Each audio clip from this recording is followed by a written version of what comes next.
നമസ്കാരം. CPM നേതാക്കൾക്കെല്ലാം ഒരുതരം ഭ്രാന്ത് പിടിച്ച അവസ്ഥയാണ്.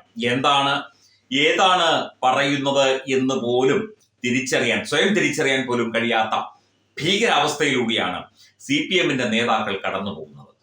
കഴിഞ്ഞ ദിവസം ഒരു ഉദ്ഘാടന പരിപാടി ഓൺലൈനായി നടത്തി. ഇടുക്കി ജില്ലയിലെ ഒരു ഉദ്ഘാടന പരിപാടി ഓൺലൈനായി ഫിഷറീസ് മന്ത്രി സജി ചെറിയാൻ നിർവഹിച്ചു. അതിനെതിരെ ഇടുക്കിയിലെ പ്രമുഖനായ MM മണിയാശാൻ ഒരുമാതിരി മറ്റേ പണി കാണിക്കരുത്, ഇങ്ങനെ തിരുവനന്തപുരത്ത് ഇരുന്ന് ഉണ്ടാക്കേണ്ട ആവശ്യമുണ്ടോ, ഞങ്ങളെന്തിനാണ് ഡീസൽ അടിച്ച് ഇവിടെ വന്നത്, ഞാനും രാജ MLA കൂടെ ഉദ്ഘാടനം ചെയ്താൽ പോരെ, അയാളോട് പറഞ്ഞേക്ക്, ഞങ്ങളെന്തിനാണ് മെനക്കെട്ട് ഇവിടം വരെ വന്നത് തുടങ്ങി മന്ത്രിയായ സജി ചെറിയാനെ അങ്ങ് ഇത്തരം വചനങ്ങൾ കൊണ്ടങ്ങ് അഭിഷേകം ചെയ്യുകയായിരുന്നു MM മണി. എന്നിട്ട് വൈകുന്നേരമായപ്പോൾ ഒരു പ്രസ്താവന.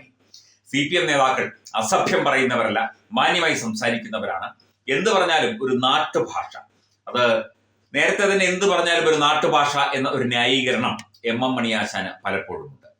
ഇതിപ്പോൾ മന്ത്രി സജി ചെറിയാനെ വരെ ചീത്ത വിളിക്കുന്ന അവസ്ഥയിലേക്ക്. ഈ മറ്റേ പണി എന്നത് കൊണ്ട് ഇദ്ദേഹം ഉദ്ദേശിക്കുന്നത് എന്താണെന്ന് മനസ്സിലാകുന്നില്ല. പക്ഷേ അത് അല്പം അശ്ലീലം കലർന്ന ഒരു പദപ്രയോഗമാണ് എന്നാണ് കേരളത്തിന്റെ പൊതുസമൂഹം മനസ്സിലാക്കുന്നത്.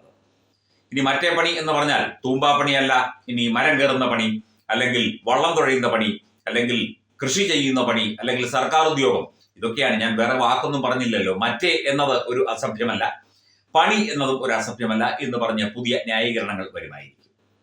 ഇത് ആലപ്പുഴ ജില്ലയിൽ മൊത്തം പ്രതിസന്ധിയാണ്. അതിന്റെ കൂടെയാണ് ഇപ്പോൾ സജി ചെറിയാനായിട്ട് അടുത്ത കൊട്ടുകൂടി കിട്ടിയിരിക്കുന്നത്. ജി സുധാകരനെ ഇങ്ങനെ ഒന്ന് ഒതുക്കാൻ സജി ചെറിയാന്റെ കൂടെ നിന്നവരും ഒക്കെ ഒരുപാട് പണിപ്പെട്ടു എന്നാണ് കേൾക്കുന്നത്. എന്തായാലും അദ്ദേഹം പാർട്ടി മെമ്പർഷിപ്പ് പുതുക്കുന്നില്ല എന്ന് പറഞ്ഞു, സ്വതന്ത്രനായി മത്സരിക്കുന്നു എന്ന് പറഞ്ഞു, കോൺഗ്രസ് അദ്ദേഹത്തെ പിന്തുണയ്ക്കും എന്നും പറഞ്ഞിട്ടുണ്ട്.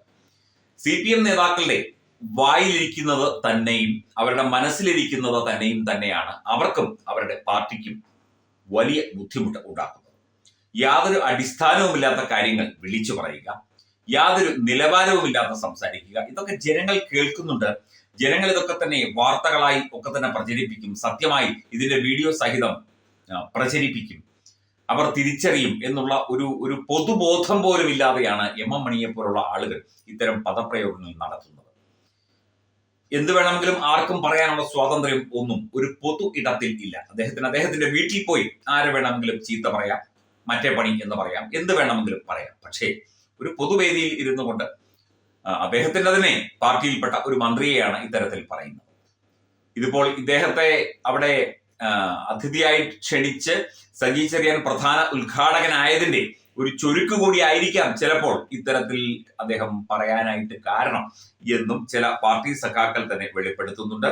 തീർച്ചയായിട്ടും CPM ഒരു വലിയ പ്രതിസന്ധി എല്ലാ നേതാക്കന്മാരെ കൊണ്ടും നേരിട്ടുകൊണ്ടിരിക്കുകയാണ് എന്നാണ് മനസ്സിലാക്കുന്നത്. അതിലേറ്റവും പ്രധാനപ്പെട്ട ഒരു വ്യക്തിയാണ് MM മണി. ഇദ്ദേഹം വാ തുറന്നു കഴിഞ്ഞാൽ ഇതൊക്കെ തന്നെ പറയൂ. അത് CPM-ന് വലിയ തിരിച്ചടി. ഫിഷറീസ് വകുപ്പിന്റെ ചെങ്കുളം മത്സ്യവിത്ത് ഫാമിന്റെ ഉദ്ഘാടന വേദിയിൽ നേരിട്ടെത്താതെ ഓൺലൈനായി ഉദ്ഘാടനം നടത്തി എന്ന് പറഞ്ഞാണ് ഇപ്പോൾ സജി ചെറിയാനെ ഇത്തരത്തിൽ അധിക്ഷേപിക്കുകയും ഒക്കെ ചെയ്തത് എന്നാണ് മനസ്സിലാക്കുന്നത്. ഒരിക്കലും അത് ചെയ്യാൻ പാടില്ലാത്തതാണ്. എന്നിട്ട് വൈകുന്നേരമായപ്പോഴേക്കും ഒരു പ്രസ്താവനയും CPM നേതാക്കളൊക്കെ ഏറ്റവും മര്യാദയ്ക്ക് മാത്രം സംസാരിക്കുന്നവരാണ്, അവൾ അസഭ്യം പറയില്ല എന്ന്. മണിയാശാന്റെ വായിൽ നിന്ന് ഇനിയും പലതും പ്രതീക്ഷിച്ചുകൊണ്ട് തന്നെയാണ് മാധ്യമങ്ങളും ജനങ്ങളും ഒക്കെ തന്നെ ഇരിക്കുന്നത്. തെരഞ്ഞെടുപ്പിന് മുമ്പ്, തെരഞ്ഞെടുപ്പ് പ്രഖ്യാപനത്തിന് ശേഷം ഒക്കെ വിവിധ യോഗങ്ങളിലൊക്കെ തന്നെ മണിയാശാൻ ഇത്തരത്തിൽ പല പരിപാടികളും പല രീതിയിലുള്ള പ്രസ്താവനകളും പലരെയും ചീത്ത പറഞ്ഞു. നേരത്തെ പറയുന്നത് കേട്ടു, ജി സുധാകരൻ പാർട്ടിയില്ലെങ്കിൽ ഷൂ എന്നൊക്കെ പറയുന്നത് കേട്ടു. അതിന് ജി സുധാകരൻ മറുപടി നൽകിയത് അത് ഇടുക്കിയിലെ ഷൂ എന്നാണ് മറുപടി നൽകിയത്. കൗതുകകരമായ രസകരമായ കാര്യങ്ങളുമുണ്ട്, ഇത്തരത്തിൽ നമുക്ക് കേൾക്കാൻ ബുദ്ധിമുട്ടുള്ള കാര്യങ്ങളുമുണ്ട്. പരസ്പരം പഴിചാരലുകളുണ്ട്, ചീത്തവിളികളുണ്ട്, അസഭ്യം പറച്ചിലുകളുണ്ട്.